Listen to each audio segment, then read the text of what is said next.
Hello, ഞാൻ ഓഫീസിലോട്ട് drive ചെയ്തുകൊണ്ടിരിക്കുകയാണ്. ഞാൻ വിചാരിച്ചു ഒരു വീഡിയോ ചെയ്യാം. പെട്ടെന്ന് വന്നൊരു തോട്ടാണ്. ഇന്ന് യൂഷ്വലി എൻ്റെ കമ്പനി കുറച്ച് ഫ്ലെക്സിബിൾ ആണ്. എന്തെങ്കിലും അത്യാവശ്യം ഉണ്ടെങ്കിൽ എനിക്ക് വീട്ടിൽ തന്നെ നിൽക്കാൻ പറ്റും.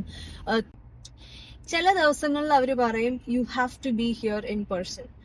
അങ്ങനെ പറയുന്ന ദിവസങ്ങളിൽ നേരത്തെ എൻ്റെ കുഞ്ഞിന്റെ ഡേ കെയർ ഒക്കെ പ്ലാൻ ചെയ്യാറുണ്ട്.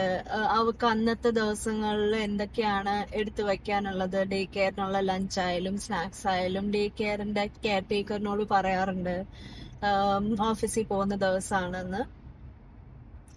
പക്ഷെ അവള് ജനിച്ചു കഴിഞ്ഞ് ഇപ്പൊ ഒരു 19 മാസം കഴിഞ്ഞു. അതായത് ഏകദേശം അവൾക്ക് 2 വയസ്സാവാനായി. ഞാൻ ഇപ്പോഴും സ്ട്രഗിൾ ചെയ്യുന്ന ഒരു കാര്യം എന്ന് പറഞ്ഞാൽ മോം ഗിൽറ്റ് ആണ്.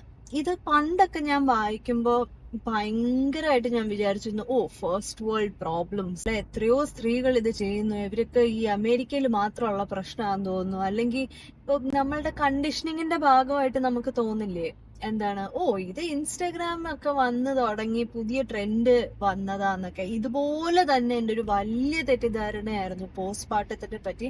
അതുകൊണ്ട് തന്നെ പോസ്റ്റ്മോർട്ടം എനിക്ക് ഭയങ്കര ഒരു ഷോക്കിംഗ് എക്സ്പീരിയൻസ് ആയിരുന്നു. അതുപോലെ തന്നെ ഞാൻ ഇപ്പോഴും ഡീൽ ചെയ്തുകൊണ്ടിരിക്കുന്നു. എങ്ങനെ ഇത് ഡീൽ ചെയ്യണം എന്ന് അറിയാത്തൊരു ടോപ്പിക്കാണ് എനിക്ക് ഈ മോം ഗിൽറ്റ്. എസ്പെഷ്യലി എൻ്റെ എന്തെങ്കിലും കാര്യങ്ങൾക്ക് പോകുമ്പോൾ. അത് എല്ലാ മോംസിനും ഉണ്ടോയെന്ന് എനിക്കറിയില്ല. ഞാൻ ഇതിനെപ്പറ്റി ഒത്തിരി വായിച്ചിട്ടുണ്ട്, കേട്ടിട്ടുണ്ട്. വീഡിയോസിലൊക്കെ ഇപ്പൊ ഒത്തിരി പേര് വന്ന് ഇത് പറയുന്നതായിട്ട് കേട്ടിട്ടുണ്ട്. ഇന്നിപ്പം നെക്സ്റ്റ് 3 days എനിക്ക് ഇൻ പേഴ്സൺ ഓഫീസിൽ പോയേ പറ്റുള്ളൂ. And every day story for many moms.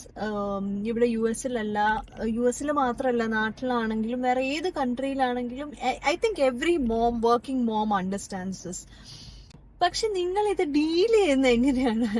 അതായത് എനിക്കിപ്പോ ഇന്നൊരു പ്രസന്റേഷൻ ഉണ്ട്. ആ പ്രസന്റേഷനിൽ എനിക്ക് പോയി കോൺഫിഡന്റ് ആയിട്ട് സംസാരിക്കാൻ ഇത് ഭയങ്കരമായിട്ട് എന്നെ എഫക്ട് ചെയ്യുന്നുണ്ട്. ഇത് തന്നെ മിസ്സസ് കേരളയ്ക്ക് ഞാൻ പോയപ്പോഴും 3 days ഗ്രൂമിങ്ങും ഇവന്റും എല്ലാം കൂടെ 3 ദിവസം എനിക്ക് കുഞ്ഞിനെ അധികം ടേക്ക് കെയർ ചെയ്യാൻ പറ്റിയില്ല, ടൈം സ്പെൻഡ് ചെയ്യാൻ പറ്റിയില്ല.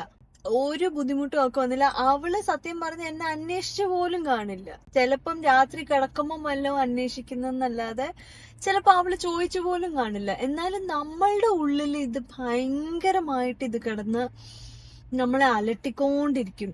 നിങ്ങള് പ്ലീസ്, ന്യൂ മോംസ്, ഞാനൊരു ന്യൂ മോം പോലും അല്ല, എനിക്ക് 2 വയസ്സാവാറായി കുഞ്ഞിന്. ഇപ്പോഴും ഞാൻ ഡീൽ ചെയ്തുകൊണ്ടിരിക്കുന്ന പ്രശ്നമാണ് ഇത്. നിങ്ങൾ എങ്ങനെയാണ് കൈകാര്യം ചെയ്യുന്നത്? Please help me out. Someone please tell me a way out. Okay, all right, bye.